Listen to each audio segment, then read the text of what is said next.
Welcome into the Football Guys Fantasy Football Show. It's our Week 4 Flex Show. I'm your host, Alfredo Brown. Joined as always, I got Dave Kluge here with me. And Dave and I, we are going to go through all of our observations from Week 3 and tell you which players we think you could buy, sell, hold, or maybe they're just going to have really good years throughout the rest of this fantasy season. We're going to go over our biggest takeaways, observations, and how it can help you win in Week 4 and the rest of the fantasy season going forward. Dave, this usually ends up being a long-winded one, so I don't want to do a whole big preamble. We each have 5 points that we want to talk about, so let's just jump right into it. What was your first takeaway from Week 3 that you think is going to help fantasy managers going forward? Daniel Jones is a plug-and-play QB1 for the rest of the season. And I know there was some trepidation coming into week 3. I had talked about the parallels to Derek Carr as a potential for how bad this could get and how ugly it can be. But we saw another good performance on the road against Tennessee. Daniel Jones looks legit, and I didn't think that I'd be saying that. This is just the perfect system for Daniel Jones. I was looking this morning. They're running the highest rate of play action among any team in the NFL right now. 41.4% of their passing attempts come off of play action. And when you've got a good offensive line and you've got Jonathan Taylor instilling fear in defenses, it opens up those play action opportunities for the big plays, for the efficient plays. Right now, he's leading the league with 0.36 EPA per dropback, which is by far the best in the league as well. And we know this is a very efficient offense. We've seen Shane Steichen. He's the one that kind of built the groundwork for what they've got going in Philadelphia right now. Anthony Richardson was terrible, but he would still give us good per dropback efficiency. Now I see Daniel Jones. He's doing all the things that Anthony Richardson was doing in this offense. What he might lack in athleticism, he makes up for in just an ability to go out there and run the offense. So this, to me, feels kind of similar to Jalen Hurts. And I know that sounds crazy. Jalen Hurts is a better player. I'm not making a one-to-one comp, but there's a lot of games where they're not asking Jalen Hurts to play superhero ball. They're just saying, go out there and run the offense. And that's exactly what Jalen Hurts, or exactly what Daniel Jones is doing. So I don't know, man. Maybe it's a little over my skis right now, but I've got him as my QB6 rest of season. I think we've seen enough that this is legit. Wow. I'm still waiting for the other shoe to fall, and maybe it's just me being ignorant and covering my eyes and ears and saying la la la la la. He's not actually doing this. I misspoke. QB10 rest of season. He went up 6 spots from last week. So QB10. So right now, so I've got him ahead of Jordan Love, Dak Prescott, Justin Fields, Jared Goff, Bo Nix. I mean, they're all streamable options, but Daniel Jones right now, he's QB3 in scoring. He has looked really good in this offense. Yeah, I mean, I can't this is one of those situations where I can't really argue against it, except for saying we've seen his career, right? And so it's that's kind of it. That's why I'm saying it's really hard to believe, but I don't think that you lose anything as a fantasy manager by believing in Daniel Jones and having him on your roster.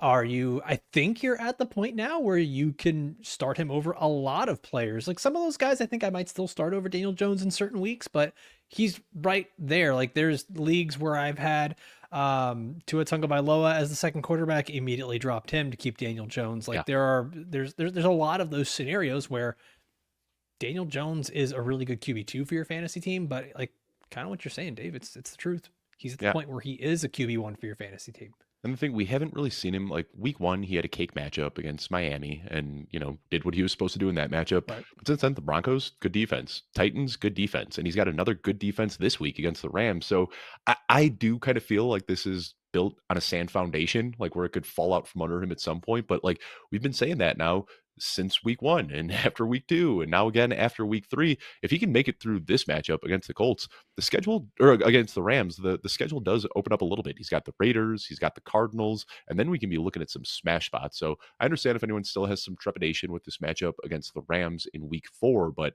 I mean, he has to be rostered at this point because the schedule does open up, and then we can be looking at some really, really good weeks. Yeah, we do it a little too much where we try to say where he could be the rest of the season or the remaining however many weeks. And I think we forget that the game is played in these pockets, in these 3-week pockets here, where Daniel Jones doesn't have to be good for every single rest of the week of the season. He can just be good for 3 more weeks and right. You have yourself a starter for the next 3 weeks, and he didn't cost you anything in your fantasy drafts. That's all it really needs to be. So now I think where that kind of comes into play is if you're trying to go out and buy Daniel Jones or sell Daniel Jones in trades, but I don't really think that we see a whole lot of quarterback trades that happen Right. all that often in single quarterback leagues. Superflex, different, Dave. Where do you have kind of a similar value to him in Superflex as you would in single quarterback leagues? Yeah, I mean, I think the difference in super flex leagues is that's where you start thinking about like trading away flex players for a quarterback. Like in a single Right. quarterback league, I'm never even thinking about that. I did a Reddit AMA the other day and somebody was asking, like, hey, should I trade Jameson Williams for Daniel Jones in my single quarterback league? Absolutely not. I'm not doing that because the reality is you can find somebody on waivers that's going to give you 2-3 points per game less than Daniel Jones, but it's very valuable in super flex leagues. So I think some of these disappointing guys like Bo Nix, for instance, if I drafted Bo Nix and you drafted him like QB8, QB9 overall, that's where he was in ADP. He has been very disappointing. He has not looked good. He's regressing after a red hot efficiency rookie year season. I'm at the point right now, like if I had Bo Nix as my QB2 in a fantasy league, I'd trade him away for Daniel Jones without thinking twice. Are they not the same thing? Like, I is just it have a not little more faith same? in Shane Yeah. Steichen than I do in Sean Payton. Um, yeah, I guess they're interchangeable. What I'd say is I think that the weapons are better in Indy. I Yep. think the setup is better. Like to me, these are very, very similar players, they're very similar prospects. Daniel Jones seems like he may have like hit his stride now. I almost wonder how much of that is getting a little bit of time with Kevin O'Connell. Like what Yeah. changed in the way he's seeing the game. I know that's such a leap to make, but No, dude has I think turned you're there. everything to gold. I mean, Sam Darnold looks amazing in Seattle Yeah. right now. Like, I think that's like every struggling quarterback. Like, you should just go spend a year sitting on the bench in Minnesota. Like, go to the Kevin O'Connell Right. School of Learning How to Play Quarterback, and then maybe you can get a second chance after that. Maybe that's what JJ McCarthy's going to do this year. Season on the Oh bench. boy, yeah, Yeah, just opened that one up. All right, I want to talk about another player where Dave, I was telling you before the show, is I think I'm willing to live and die by saying talented players are talented. And just because we're not seeing those results now does not mean that it won't happen later. And I know there's a lot of frustration and panic over players like Brian Thomas Jr. and Lad McConkey. But one in specific that I want to talk about is Drake London, where this isn't a scenario where a new player came in like Lad McConkey or a new coach has come in to change things up. This is a scenario where we saw Drake London have a big week one, a big 2024, and all of his games with Michael Penix have had a big target share, 8 targets in every single game with Michael Penix, except for week 3. I want to make sure I got that one right. Yep, week 3. Week 2, excuse me, week 2. I'm already on week 4 brain here. But what we also saw was that there was this injury that happened to him, the shoulder injury, and you can kind of see it when he's trying to come down with these passes in tight windows. It's not happening as consistently. Now, as long as he's healing up from the shoulder injury, I'm willing to make my bet on talented players being talented. And one of the things I've seen about Drake London going around is that, oh, he's not getting the same slot usage that he did in previous games or that he did last year. Well, in week 1, he didn't get the slot usage that we saw, and he came down with 15 targets. So it's like, is it necessary for him to be in the slot? No. Is it useful? Absolutely. Week 2, he had one of his worst games of his last, I don't know, maybe 16 straight games, and he had a 42% slot usage rate. So I think we want to try to figure out like what is the thing that has him down right now. It's a combination of things. I don't think there's any one thing that's making Drake London have struggles right now. The one thing is going to be the shoulder injury. The other is Michael Penix has not looked very good. And the third thing is that this Falcons offense kind of hasn't been doing things the way they have in the past. And there's a very uncharacteristic average depth of target for Drake London, where he's at around 7.5 yards per target. Whereas typically he's been at 11 plus yards per target every season of his career. So like everything's just a little bit weirder. Things seem to be a little more static, where London's mostly playing on the outside and not doing a whole lot of movement, which is not what we've seen from him in the past. The Falcons go and make this move where they fire their wide receivers coach. Don't know how much that really plays into all of this, but now passing game coordinator TJ Yates is going to be pulling double duty over there. I don't think it's a coincidence that it happens after Drake London's least productive game in a long time. The target volume's still there. We had that injury, Minnesota defense that killed Michael Penix that the Falcons had to go up against, and then this very weird game against the Carolina Panthers where they get blown out. Drake London's matched up against J.C. Horn in that one. there's just like a lot of things. You start to connect all the dots and you can say, okay, I can explain the slow start. They've got Washington coming up. It should be a better game for Drake London and the Falcons. Then they've got a bye week to really figure things out and let the injury heal up. So if we're talking about a guy coming out in week 6 and being the Drake London we drafted for the rest of the season, I'm absolutely willing to buy in on that. Yeah, I've been trying to buy Drake London, but it doesn't seem like anybody's really looking to sell. And I'll be the first to admit, like I pushed him down in my week 4 rankings a little bit. Like I'm not Yeah, overreacting by any means, but I rightfully bumped so. him down a little bit. You know, this is a guy I was hoping was going to be a top 5 guy, and I just want to see him. I think this is like it was a very unspecified injury. They never really told us what happened. They were just like he hurt his shoulder.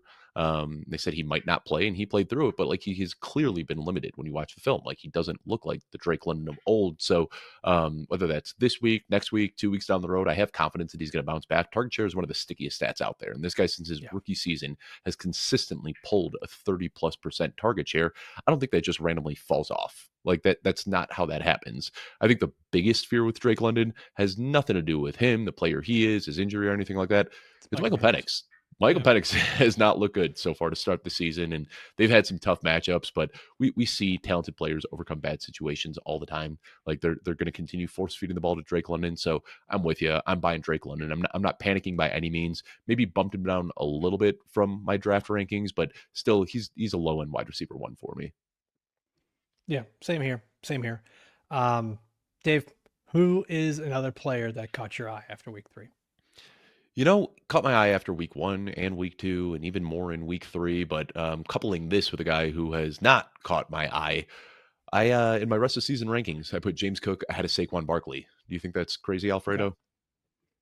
I don't think it's crazy. I think that's just kind of where the season is at right now. And Eagles' offense has not looked great, and they seem to find a rhythm, but that rhythm was in the passing game. And we can keep screaming touchdown regression until we're blue in the face, but it's just not happening for James Cook.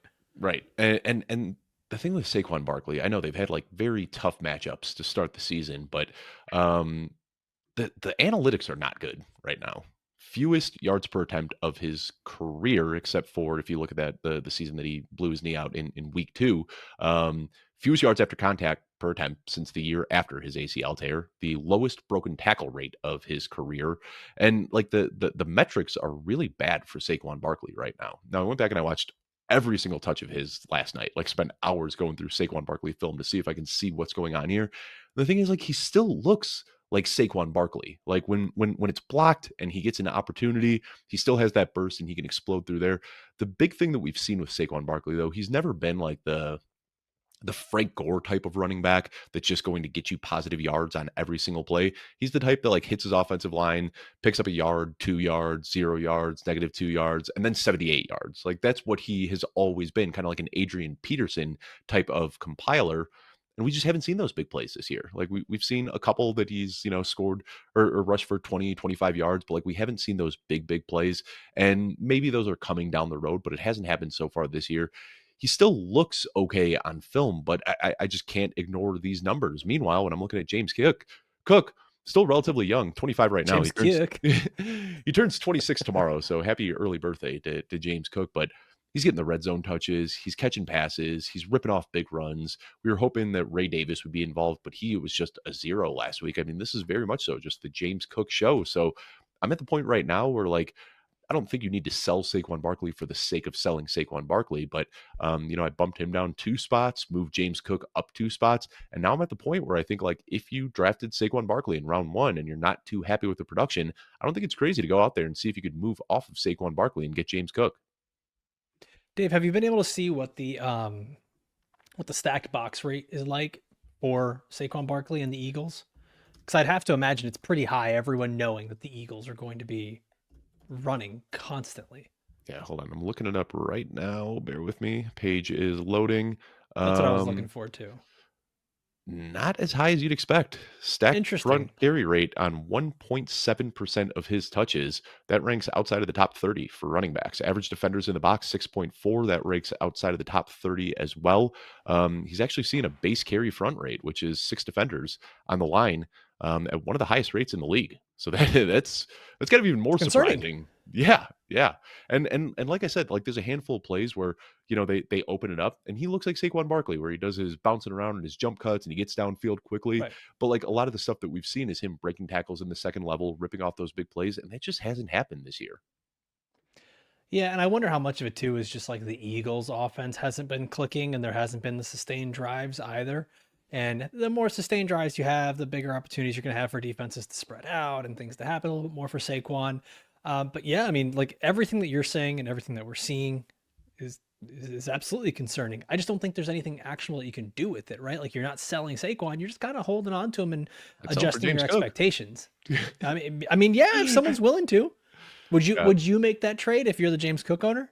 Probably not because I spent hours watching Saquon film last night and I'm a little bit Right, right. concerned and really in on James Cook. But I think like a lot of other people would, they'd be like, wait, you're telling me I can get Saquon Barkley for my fourth round pick? And I think some people might jump at that.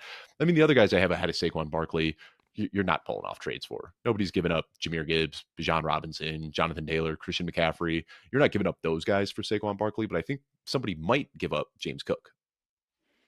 I had someone asking in my DMs the other day is what do you give up for like a CD Lamb, Justin Jefferson? Maybe you don't do a position for position trade with Saquon Barkley. Or do you think that a fantasy manager is able to get someone like a CD Lamb or a Justin Jefferson for Saquon? And are you even making that move? I don't think I would, just with CeeDee Lamb expected to miss like the next 4 weeks. Like that's a lot to give up. I think the guys that I'd like trade Saquon Barkley for Puka Nacua, Jamar Chase, Justin Jefferson, Jackson Smith and Jigba, Amon-Ra St. Brown. I think those are the wide receivers That's that an I'd be interesting willing. one. So Yeah. Saquon for JSN. Yeah. Yeah. I mean, Okay. I've got JSN as my wide I don't receiver too dislike in that. week 4. Like, there's no reason not to be on the JSN train at this point. Like, we saw the peripherals last year, and now we see it all come together this year. This is a young, talented prospect doing exactly what he was drafted to be doing. Like, anybody who's trying to sell high on JSN, don't do that. Just congratulations. You got a guy who could be the top scoring wide receiver this year. Yep. I'm with you 100% there. Okay.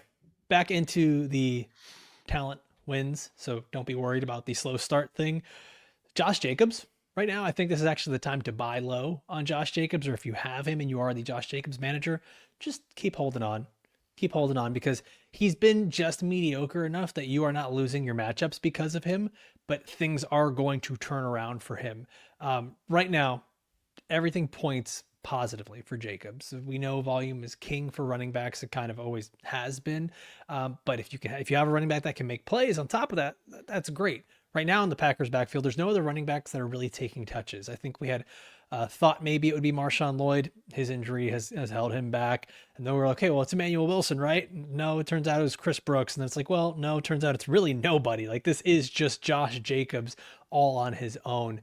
So far, Green Bay has played one of the toughest schedules for a running back, and going forward, they actually have one of the easiest schedules going forward. And I know that maybe sounds like an oversimplification of it, but it is what it is. Like I came on here last week talking about how Josh Jacobs might struggle going up against that Browns defense. They keep holding running backs to minimal yards, and that's why I had Matthew Golden as a guy to pick up and Matthew Golden as a guy to start as a streamer, and we saw a little bit more usage there. But this is going to be a team in the Packers that are going to continue to run the ball. Right now, they're top 5. They're a top 5 team in rush attempts. It's exactly where they were last year, where they were actually 4th highest in rushing play percentage at 50%. In that time, Josh Jacobs was the running back 5 last year. Maybe he doesn't finish as a running back 5, but I still think that you have a top 10 fantasy running back on your hands. So I wouldn't be panicking over the slow to, let's call it, mediocre start.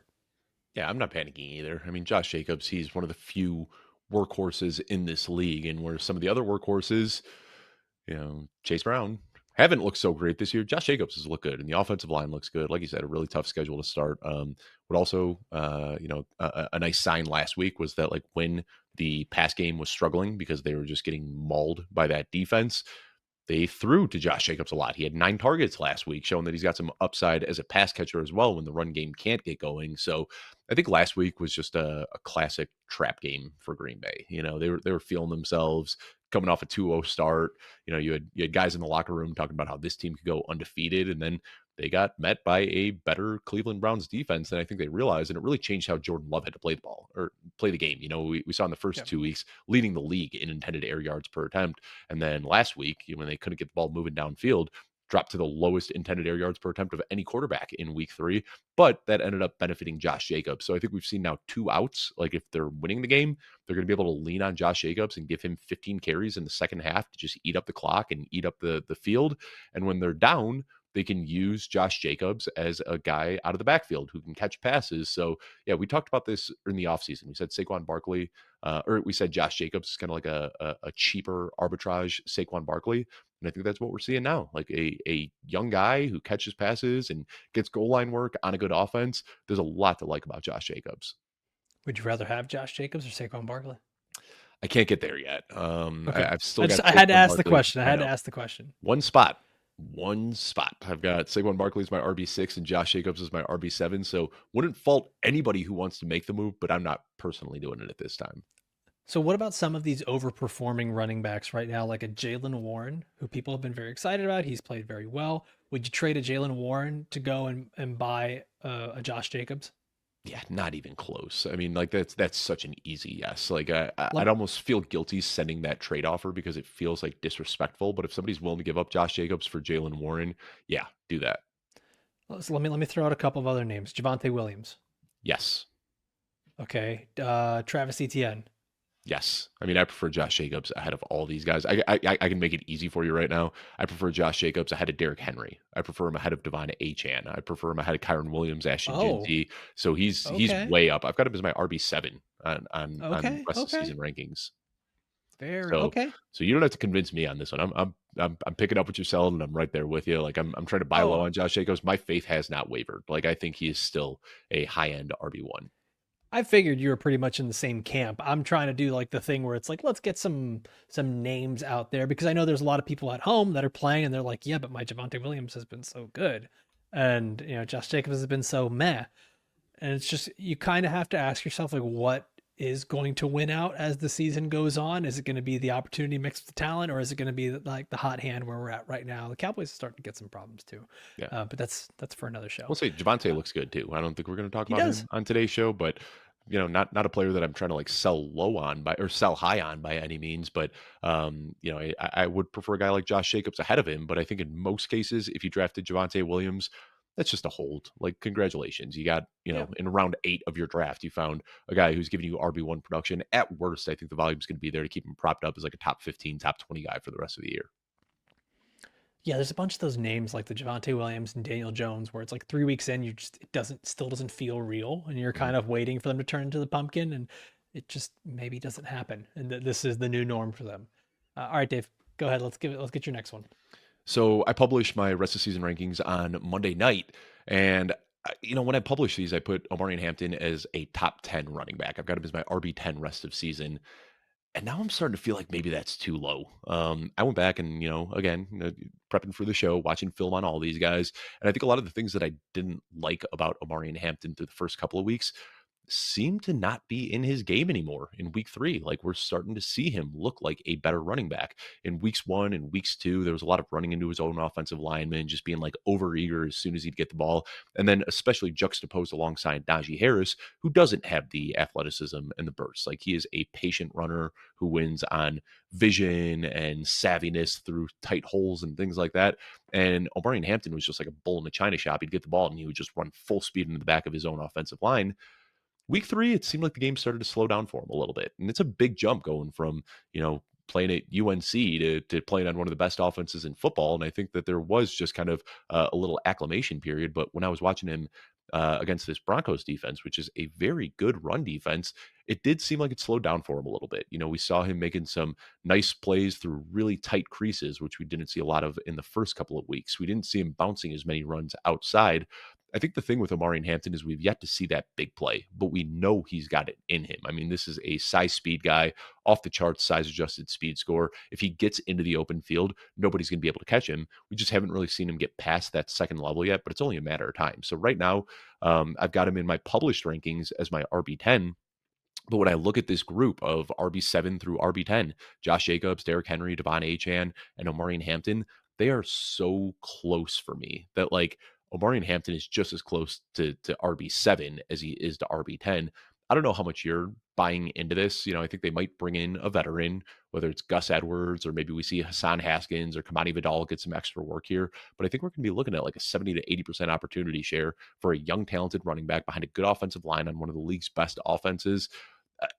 I don't really have a huge take here. We can kind of talk through it, but just wheels up for Omarion Hampton. This is going to be a league-winning type of player. Yeah, man. Omarion Hampton is a guy that when I watched the film coming out of UNC, what I loved is that he's a rhythm runner, and with volume, he gets better. And that's something that you've heard me say about a couple of the running backs that came out in this class. And it's just not something that you see that often in the NFL, where there's workhorses that get better as the game goes on. And that's the problem with him in recent weeks, is that he's getting out there for like half of the snaps. Najee Harris comes in. Najee's got the wherewithal to say, hey, I know what my role is. Let me just go and do X, Y, Z. Let me get the easy yards that are in front of me. Omarion Hampton is saying to himself, I'm an early draft pick. I'm only getting a limited number of snaps. I need to make plays. And that patience just goes out the door. And everything turns into, I got to bounce this outside. I got to make this look really good. And all of a sudden, when we saw him just get into a rhythm, the game slowed down for him, and he was able to get his feel for the offensive line, where the run lanes are going to be. And we saw a massive change in the way he was being used in the passing game too. Like, he was actually getting targeted a ton, and he was better in open space when he got those catches. So yeah, man, I'm like, to quote you, I'm buying what you're selling. I'm picking up what you're putting down. Like, I was a big Omarion Hampton fan. I think I said, I'm picking up what you're selling. I think I combined the two. Well, that's not right. I don't think either of us bought into where he was going in ADP before the season. Mid-second round pick in a lot of drafts. Yeah. Right. And the thing is like, this is what's so funny about like rankings and stuff, is that a Najee Harris injury all of a sudden makes that ADP very, very much worth it. And the rankings very, very much worth it, where he is this top 10 running back rest of season, because the opportunity is going to be there now. The last thing I want to say about Omarion Hampton, and we talk so much about like coaches having to do self-scouting early in the year, seeing like what their players are doing well, what they aren't doing well. Greg Roman, he really likes power run games. Like, we know that. And there is a lot of Omarion Hampton's touches where he's running behind a fullback, Scott Matlock out there in I formation. And that's where Omarion Hampton doesn't look very good, because they got these two tight ends in there. They got a fullback in there, and it just gets so crowded that he kind of struggles, and he just runs into a big pile of people and goes down after 2 or 3 yards. All of my favorite runs that I've seen from Omarion Hampton so far have come out of the shotgun in spread formation, where it's not this power run game. I think he's better when you could spread things out a little bit. Best run last week, I shared it on Twitter last night, but it was this inside run from shotgun and 11 personnel where there was a tight crease, but he was able to just kind of jump through it and keep going upfield. On the touchdown, it was another really nice play design, but they put Quinshon Judkins in motion, faked the handoff to him. Defense bit a little bit out of the shotgun, and Hampton was just able to walk in for an easy score. So we see this with some guys, like you've got your power runners, and I think like this I formation, 21 personnel, 22 personnel, that would have worked better with Najee Harris. But now I think with Omarion Hampton, they could actually lean on 11 personnel, having all 3 wide receivers out there really attacking in the passing game, which opens up even bigger lanes for Omarion Hampton. I think that this is just, it's a great fit. Like the pieces that they have in the passing game and what Omarion Hampton does best, it's a really nice fit here in Los Angeles. Yeah, being a running back and having to read a defense whilst having a fullback in front of you becomes a little challenging, especially if you're not used to it. And especially for a guy like Omarion Hampton, who didn't really have that. Like, it's not that common to find the fullback in the game of football anymore, even at the college level. Greg Roman, seeing it. Yeah, so like, you're on top of giving these guys limited touches, you're also asking them to do something that's very new in an offense and an offensive line and a game speed that they're not used to yet. And this is like, it's the smallest things here where we say, be patient with these players.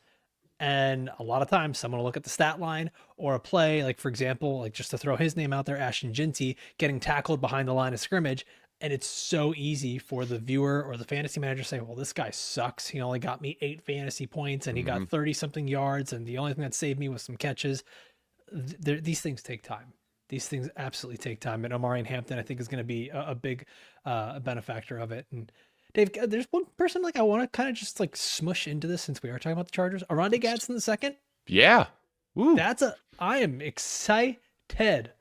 He did so much with so little. It's great. And I It forget, was really good. there was a tight end that was injured last week, and I'm drawing a blank. I think it was Conklin that was out. It was either Conklin or Disley. They were It was missing one of those Disley who guys. was out. It Yeah. was Disley who was out. So it opened up an opportunity for him, but that's all he needed was an opportunity. I mean, this guy, like from the first week of training camp, was getting rave reviews from the staff and the beat there. And yeah, like getting trust late in the game in a close game, that's big. I think we're going to see a lot of Oronde Gadsden going forward. I want to double check right here because I wasn't planning on talking about him, but the amount of targets, 7 targets on a 26% snap rate is just and 2 of phenomenal. those came on like the game winning drive. Like already has trust of Justin Herbert. That's huge. Yeah. Yeah. And we're seeing how much this team really wants the pass and like how this could be one of these offenses where we start to see the Chargers say, okay, let's spread this thing around where we're going to have multiple wide receivers. Let's get a quick tight end that's out there, really open up defenses and let Omarion Hampton fly through these very large run lanes now in a zone run scheme. That's just exciting to see. I think we're just seeing the Chargers scratch the surface here.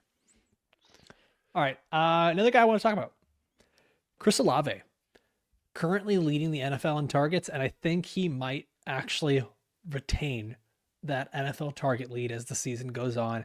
I think if you have him on your fantasy team, he is a hold or he's a buy low. And I think a lot of people might look at him and say, well, sort of overperforming right now. We're worried about the injuries. He's probably a sell high because of this. You can't really sell all that high because the fantasy production hasn't quite been there. It's very similar to a Josh Jacobs situation where you're seeing a lot of the usage, a lot of the routes, a lot of the targets, but we don't have any touchdowns. Olave is hilariously on pace for over 200 targets, 131 receptions, but only 935 yards and 0 touchdowns. Yeah. Like the efficiency is just absolutely horrendous right now. And a lot of that is a Saints offense that is not very good, but they're also figuring themselves out. The Saints right now, they're top 10 in passing play percentage. And the Saints have been using no huddle at an extremely high rate. I believe it's second highest in the NFL right now. And that has really worked for Spencer Rattler. Mm-hmm. He has looked like a competent NFL quarterback. And I'm actually kind of impressed with how good the Saints look. And something I had talked about in the offseason with our buddy Matt Harmon over at Yahoo was Kellen Moore bringing his offense over to the Saints. And could we see Chris Olave jump into that Devontae Smith role that the Eagles had in their Super Bowl run, where Devontae Smith played a lot of the slot position? And that is what is happening for Chris Olave. He's at a 40% slot alignment compared to last year where he was at 28%. And the average depth of target for him has dropped. While we said that was a bad thing for Drake London, it's been a good thing for Olave because in the past, what we've really seen is, hey, Olave, go deep, and we're just going to chuck this thing up to you and give you, the prayer yards. And that's what we were seeing a lot with Jameis Winston. But now we're seeing a lot of more of the intermediate routes, the hitches, Olave sitting in the hook zones, stop routes, things like that, where it's just been really conducive to Olave getting easy catches. Now he's maybe not getting the yards after catch we want to see, but the offense is moving and they're keeping things simple for Spencer Rattler here, Dave. Yeah, I mean the target total is very, very nice. And the thing, a lot of those targets are, you say that Spencer Rattler looks like a competent NFL quarterback. I'd say he looks like slightly below average. Like he belongs in the league, but I'm sure that right. Saints fans wish they had a better option there. But what I like about Spencer Rattler, it is like, you got the spectrum of just like quarterbacks and how much they're willing to push the ball downfield. I don't know how we'd call this, like Tom Brady on one end and Jameis Winston on the other. And you've got like Derek Carr and Spencer Rattler are on the extreme ends of that spectrum. So like last year we saw this like just such frustrating usage because Derek Carr didn't want to push the ball to Chris Olave. He'd much prefer to just check down to Alvin Kamara in the flat or get the ball to his tight ends. And now we're seeing just a completely different style of quarterback here where even if Chris Olave is double covered, like Spencer Rattler is going to try to squeeze it in even when he shouldn't, which is good for Chris Olave. So yeah, this is just like one of the simplest ways to play fantasy football is just chase the volume and the production will follow. Right now, Chris Olave is leading the league in targets. So you want to chase that volume. And I think that there aren't a lot of actual buy lows in fantasy. And I think Chris Olave right now is a great buy low. There's one thing I really wanted to pay attention to is what does the schedule look like for the Saints where maybe they could be forced out of this pass heavy approach. And I just don't see it. They've got Buffalo, They've got maybe the Giants is one, New England, Chicago, Tampa, the Rams, Carolina, a bye, Atlanta, Miami, Tampa again, Carolina again. Where I really see the first time that they might be forced to slow things down a little bit is week 16 versus the Jets. And by that time, you've gotten so much usage out of Chris Olave and whatever this Saints passing offense is going to be.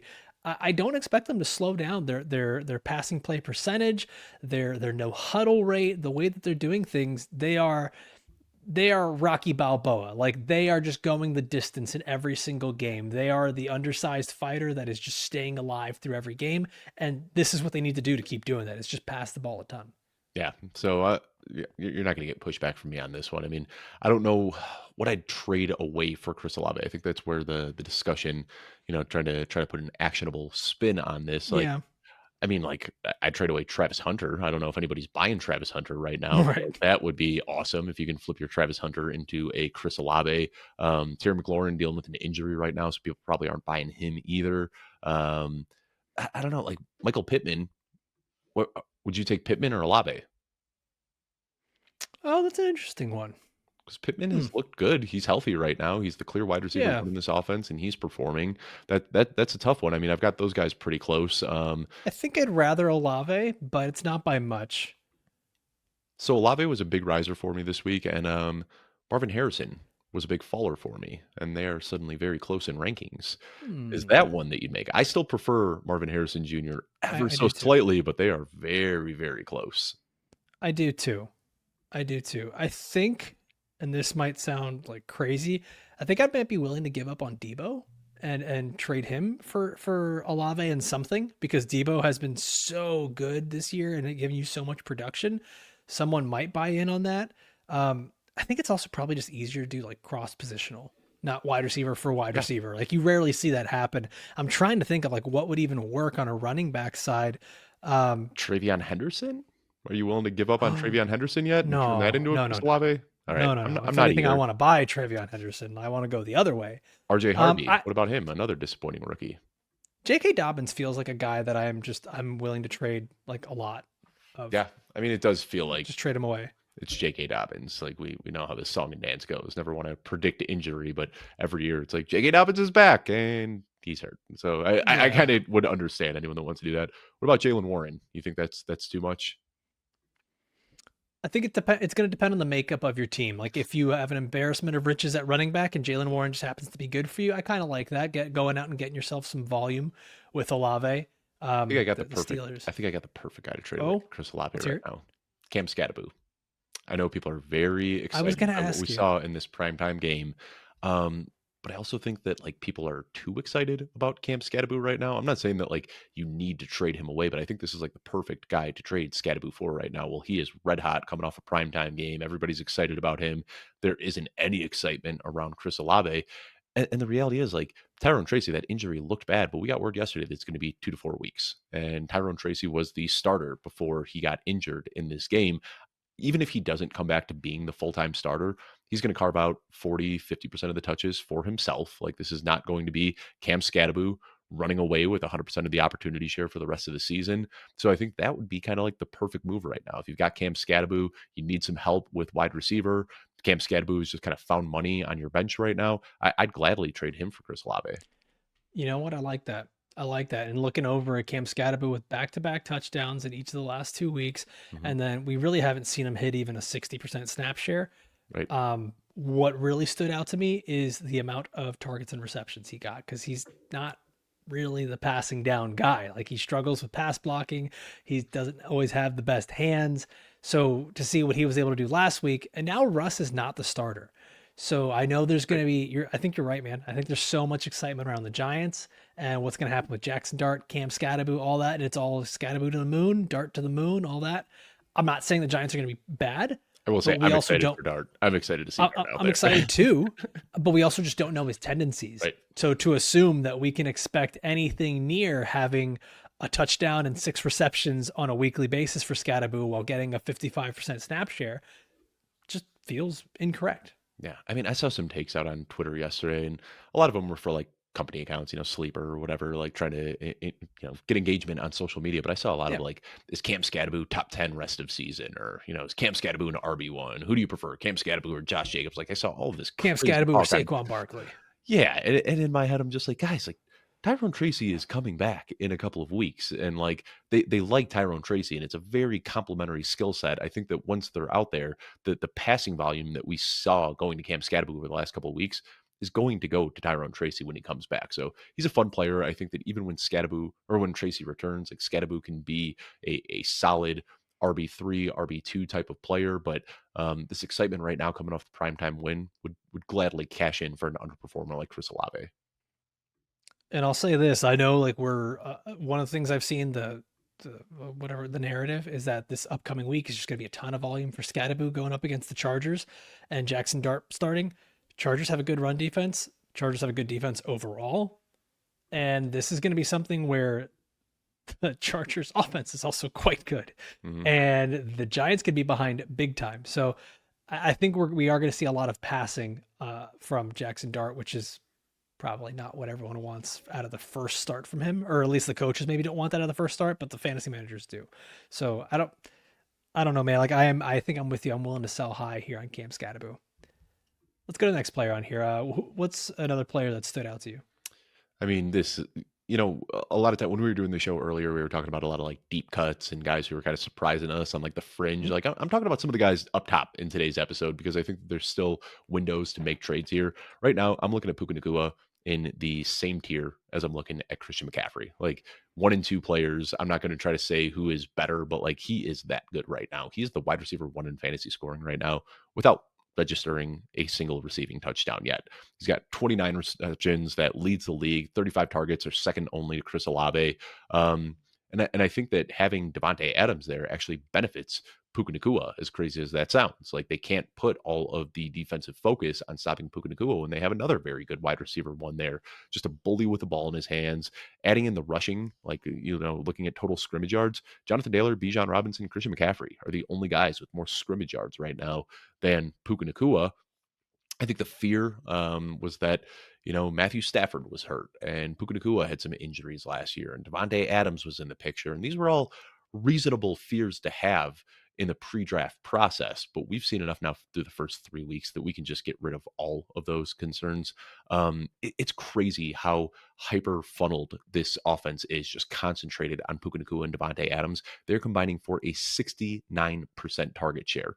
That is outrageous. Like the second closest player in targets behind those two, who each have 30 plus, is Kyron Williams with 6. I mean, this is just like there's nothing in this passing game besides Puka Nacua and Devontae Adams. So I'm looking This at is the Dolphins' offense from 3 years ago.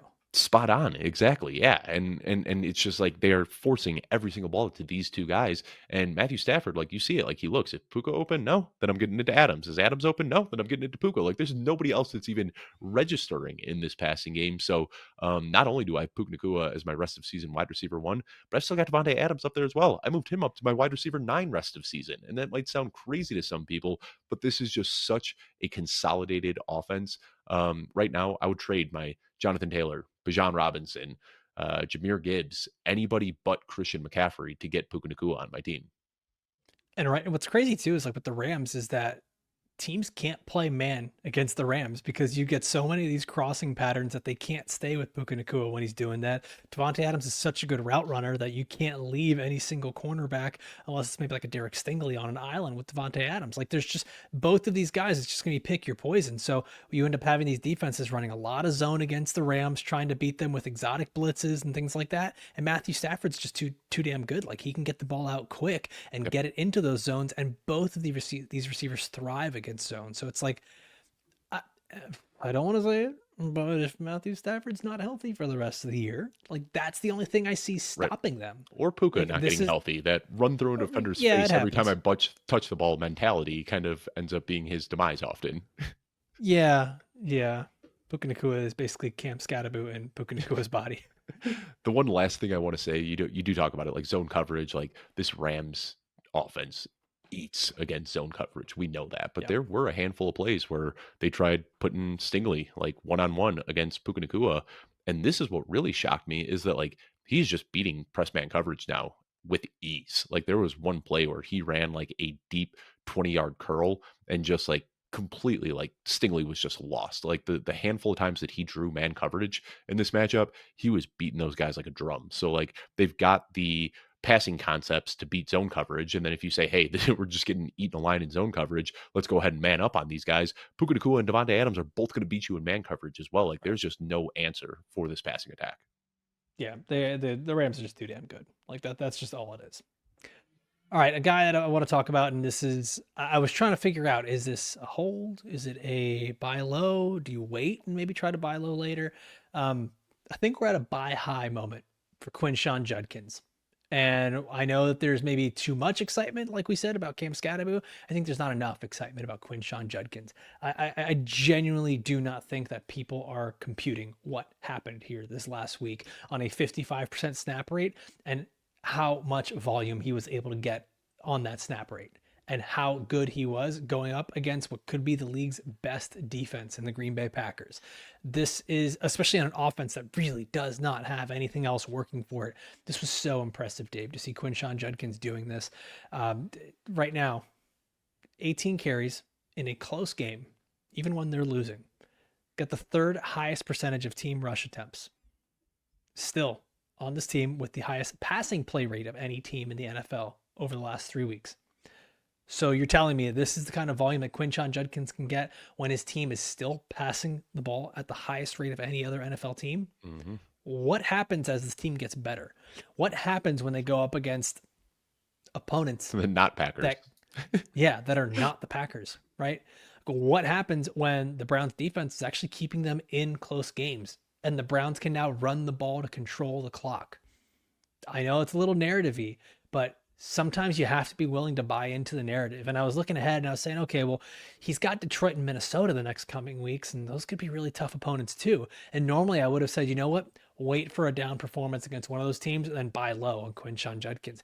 After seeing what he did against the Packers here and how much faith they're putting in him and how much his role is growing week in and week out, I don't think it's crazy to say that we could leave his next game with him at a 75% snap share, with him at an 80% snap share, with him getting 20 touches in a game.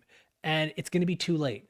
From week 6 on, the Cleveland Browns will have the easiest fantasy schedule for running backs. So if you drafted Quinshon Judkins, congrats. I think you have a league-winning player. If you don't have him on your roster now, I'm willing to go out and buy high on Quinshon Judkins.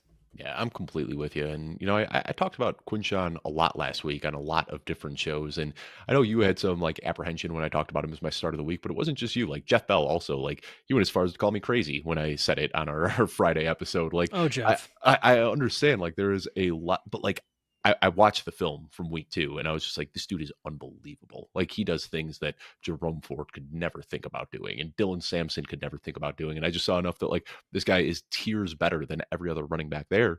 And he's doing this with like that week 2 game. He logged 2 practices. Like he's just coming in off of the street and doing this, like doesn't know the entire playbook, didn't have that time in training camp to get calloused up. Like he's just coming in off the street and looking like a phenomenal running back. So I'm with you. Like I moved him up a ton after week 2 in my rest of season rankings. But right now I moved him up even higher after this week. I've got him as my RB17 rest of season. Some guys that I would trade for Quinshon Judkins. And you might be surprised by this, Alfredo. Sure. Ken Walker, Javonte Williams, Breece Hall, Travis Etienne, Trey Benson. I would trade all those guys away for Quinshon Judkins. Okay. I like this. I want to go from the other side too. If I have wide receivers, the guy you talked about before, Michael Pittman, I think is a trade for Quinshon Judkins. Oh yeah. I'm sending that offer out right now and I'm sure it's going to get auto rejected, but I literally, as we're talking, I've got Sleeper pulled up and Peter, I know he watches the show. By the time it comes out this afternoon, he might have already seen this episode. I'm sure this will get auto rejected, but I just threw out a Pittman for Quinshon Judkins trade offer. I mean, Michael Pittman, I'm willing to trade Quentin Johnston for Quinshon Judkins. Oh, yeah. I'm willing to trade even Zay Flowers, Deebo Samuel, all these receivers Olave? That are overperforming. Chris Olave? Yeah, absolutely. Yeah. To me, like this is the league winner because running back is such a premium position and there's so few of them that get this kind of volume. That's the thing is like, and this is a guy getting volume in what should be worst case scenario, a team that is potentially the worst in the league that has the highest passing rate of any other offense in the league, and he's still getting 18 carries against the Green Bay Packers. Like, to me, this kind of gives you the roadmap of what we can see the rest of the season, especially against easier opponents. To me, Quinshon Judkins is, like, bar none, the league-winning player that I want. Let me throw one other name out there. It's funny how much we've talked about this guy without actually talking about him. Marvin Harrison Jr. or Quinshon Judkins. I want Quinshon. I'm there with you. I want Quinshon. Yeah, like I'm willing to be pretty aggressive on these. Like, he's good. I'll trade Tyreek Hill for Quinshon Judkins. I'm just like, I'm gonna keep going through the list of like names here, but yeah. I think Keenan Allen might be where I draw the line. I'd trade Keenan Allen for him. Really? Yeah, I think I'd prefer Keenan Allen. T. Higgins though, like I trade T. Higgins for Quinshon Judkins right now. I'll trade T. Higgins. Yeah. All right, easy. All right, I'm going to be sending out a lot of Quinshon Judkins trade offers this afternoon. I'll keep this last one quick, Alfredo. I'll keep this one quick. I don't think we need to dig into it too much, but Travis Kelce, I think he's droppable. And I know, like, maybe he does finish as a back-end tight end, but, like, I'm looking at this as a good old-fashioned sabotage drop. Like, let somebody else pick him up. Let somebody else put him in their lineup. I hate the if you take this play away type of analysis, but I'm going to say, if you take this play away, week 1, single high coverage, loaded to the right side. Tyquan Thornton runs a deep post right across the safety's face. Travis Kelce was able to just like split 2 zone defenders. If you watch that play back, he walked in for the touchdown. Like, there was nobody within 20 yards of him. Like, it was just a completely busted coverage play. And sure, like, it's the Chiefs. They're going to have these every now and then. But if you take that play away, that busted coverage in week 1, he would be the per game tight end 30. I mean, it has been so bad. And a lot of people are going to say, well, yeah, well, also, like, what if you add this play, you know, where he had that drop at the goal line? That's a sign to me that Travis Kelce is cooked, because a prime Travis Kelce is not getting the ball pulled out of his hand at the goal line. And, like, even after the play, he didn't try to get the ball back. He didn't chase the defender down. He's thrown his hands up, you know, looking for a flag. All good things come to an end. Father Time is undefeated. And right now, it's just over for Travis Kelce. Like, sure, he might have those random weeks where he falls into the end zone and people are going to come back to this video and say in the YouTube comments, I told you, look, Travis Kelce got 9.7 points this week, but, like, I just don't want to deal with this headache anymore. I will move on for a Juwan Johnson or a Puka Nacua or whoever I could find on the waiver wire. I just think that Travis Kelce is done. I'd rather him be in my opponent's lineup than in mine. Yeah, I love the concept of saying it's the sabotage drop. We did that episode last year, and I want to do it again a couple times this year as we go through the season.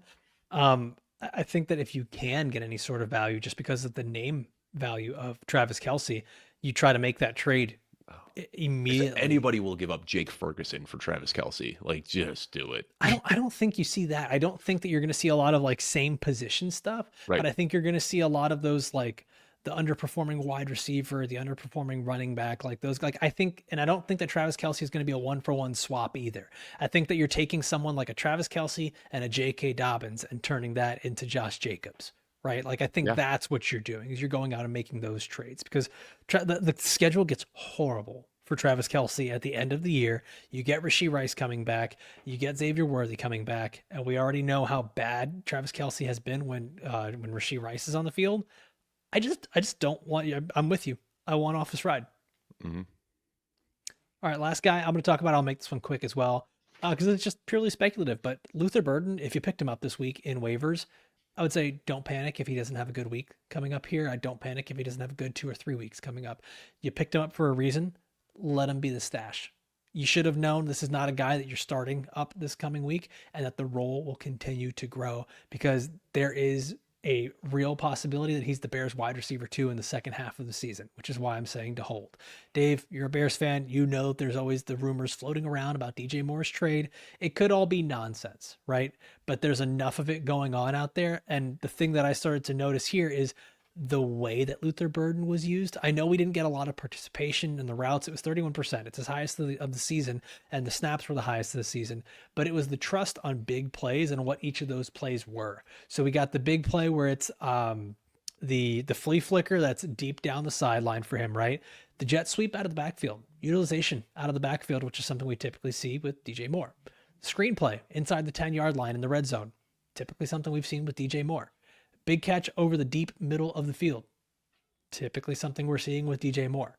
I'm not saying that Luther Burden is coming in and taking his role, but it would not surprise me if all of a sudden DJ Moore becomes a trade candidate. And this is the thing that none of us saw coming, or we all knew it was coming and we just didn't act on it. So for me, Luther Burden, if you picked him up this week, he's a guy that I really just want to hold through all the tough times that you might have over these next few weeks here, because I think he could be a really valuable player for you down the stretch.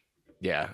Quick fact checked, and I hate to do this. He didn't have the highest snaps or routes. It was kind of weird. Like, this was his big blow up game, but he actually saw a little dip in snaps and routes. And I'm looking at PFF. I know like every site can grade these a little bit differently. Yeah, because kinda... Sleeper has him as the highest snap percentage of the season. Oh, snap percentage. Yeah, I think the snap percentage. Yeah, they didn't run quite as snap many snap percentage, and then route participation, not numbers of routes or snaps. Yeah, because he did only run 9 routes, which was frustrating. And I did call out like that big touchdown. I think it was more of a film room touchdown than anything else. Like, they just knew that they were going to be able to do that. And one other thing I want to say is, like, we speculated, we were kind of throwing some team names around there a couple of weeks ago about like who might trade for DJ Moore. And it just dawned on me last night. Buffalo Bills. That would make so much sense. Like, he would be the perfect wide receiver that they need. He does a lot of that backyard ball stuff. Good complementary piece to Keon Coleman and Dalton Kincaid and Khalil Shakir. I think he's just kind of like an upgraded version of what Khalil Shakir is doing for them. So there's been a lot of trade rumors. I do fear that without a DJ Moore trade, it's going to be hard for him to kind of climb up the ladder. They like Olave Zaccheaus. He's doing his thing out of the slot. I think the problem is DJ Moore just like isn't a good fit in this offense. So the talk has been like, when is he going to replace Olave Zaccheaus? I think the more likely thing is that DJ Moore gets moved out of the picture, and then Luther Burden steps right into his role where he's getting backfield touches. He's doing a lot of the stuff across the middle of the field. So I like it. He's a very talented player, and I think that you can buy low right now because he still is such a part-time player. But I think it's only a matter of time before his role grows here. Steelers could be another one. They're fully bought in to winning now with Aaron Rodgers. Yeah. And that would make sense. I think that's one of the names that we threw around when we were talking about this last week or 2 weeks ago. I forget. I think Steelers and the Bills make a ton of sense. We'd kind of talked about Kansas City, but I think they're at the point now where he's coming back soon. Rice only has a few games suspended. I don't think that happens. I think Buffalo and Pittsburgh are the two that make the most sense to me. Yeah, same here. Well, Dave, we did it. 10 different, not even players, but 10 different storylines and takeaways that we had from week 3 that's going to help fantasy managers in week 4. Lots of actionable advice too. I was literally sending out trade offers as we were recording the show. Like, my wheels were spinning, and I was just like, I got Travis Kelce in this league. I'm gonna go see if I can get. I just sent out seeing if I can get Trey Benson for Travis Kelce. I'm sure it'll get denied, but it was a team that tight end. So gears are spinning right now. Like, I've got some downtime for the next hour. I'm gonna try to get some trades done this afternoon. You heard that, folks. If you receive a trade offer from Dave Kluge, auto decline. We'll be back again tomorrow with our week 4 starts, sits, and sleepers. As always, want to thank everybody for watching or listening all the way through. For myself, for Dave, we'll see you next time. Adios.